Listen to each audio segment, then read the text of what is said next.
and sometimes he'd have to go without any because he had other siblings at home. So just take a moment to imagine if this was your daily schedule. We're at the bus stop by 6:30 a.m. However, if you play football, you can be at school as early as 5 a.m. for workouts. And at around 6:40 a.m., our breakfast is served, and our first bell rings at 7:05 a.m. Now, because our school is so large, our lunches can start as early as 10:30 a.m. And here's where it gets interesting. If you eat lunch at 10:30 a.m. and you have football practice after school, you may not get home until 5:30 p.m. And if you have a game, you may not get home until close to 10 p.m. if it's a home game. And by that time, the dinner at your house is all gone. So this means that it is possible for a growing teenager to go from 10:30 a.m. to 10:30 p.m. without eating. And if there's nothing left at home for him to eat, he is back to the complimentary breakfast of a biscuit and a carton of milk the following morning at 6:30 a.m. So no one should feel confused when the student is short-tempered or has trouble concentrating, right? But not everyone understands what some kids are going through. So this issue of food insecurity can often look like a kid that is angry and does not care about school. Ultimately, these students are very misunderstood and understandably frustrated at a time in their academic career that can determine their quality of living forever.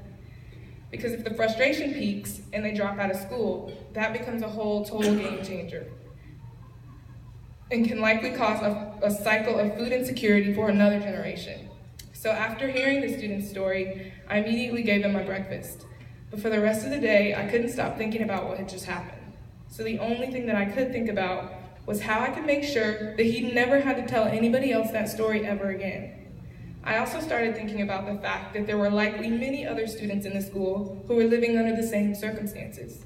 So I went home and shared the story with my parents and my brother. While my brother and I began helping me think of what I could do, my parents were in complete and total support of whatever we decided.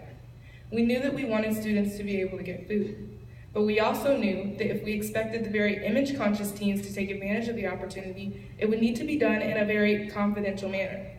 So while developing the idea, I began to think about the systems that were already in place and why this family still does not have food in the house.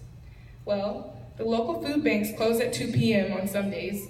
His mom works a full-time job, and we don't get out of school until 2:10 p.m. And he does not have a car in a city with no mass transit system. So his family and families like his seem to be simply out of luck. Though there are many programs for younger children, teenagers have unique hunger-related risk factors. And you can learn more about these teen factors in a very insightful 2016 Teens and Hunger research project between Feeding America and the Urban Institute.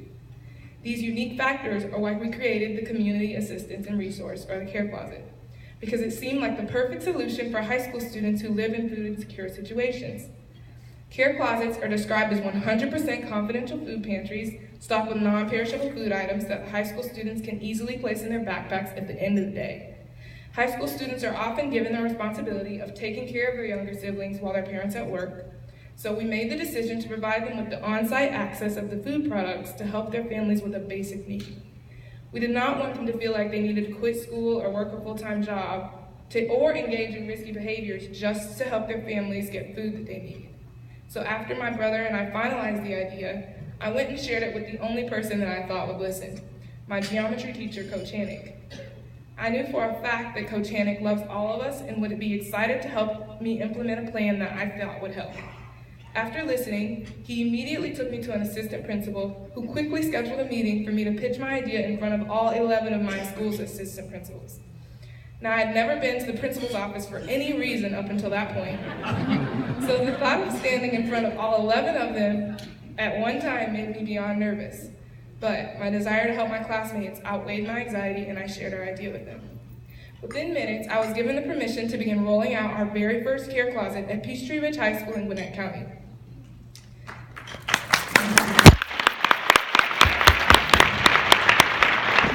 Since our launch date in March 2016, we have raised over $35,000 in grant funding.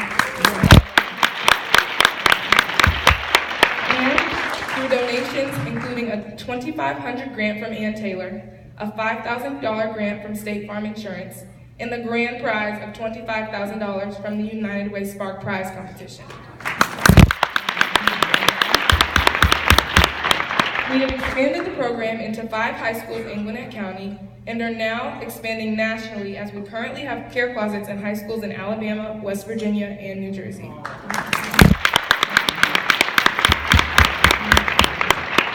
Although I am happy to report our numbers with and the data associated with them, the most important thing to us is what happens as a result of these students having access to food. Okay, so great, they have food, now what? Now we are seeing increased attendance, decreased discipline issues, and overall culture improvement. That's correct. I can honestly say that the best part of serving my school and community is knowing that I really am having a huge impact on each individual family.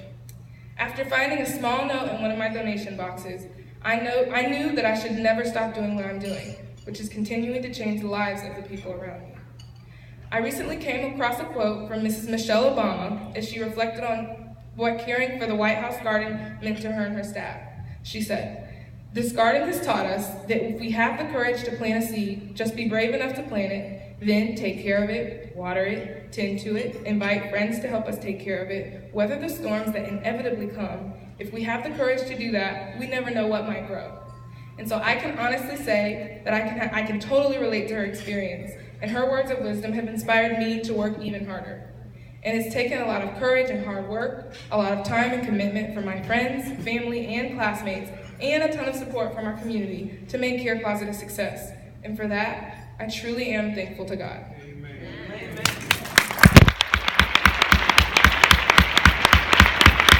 I'm also happy that I have been able to influence other young people to begin filling holes that they see in their communities as well. Thank you.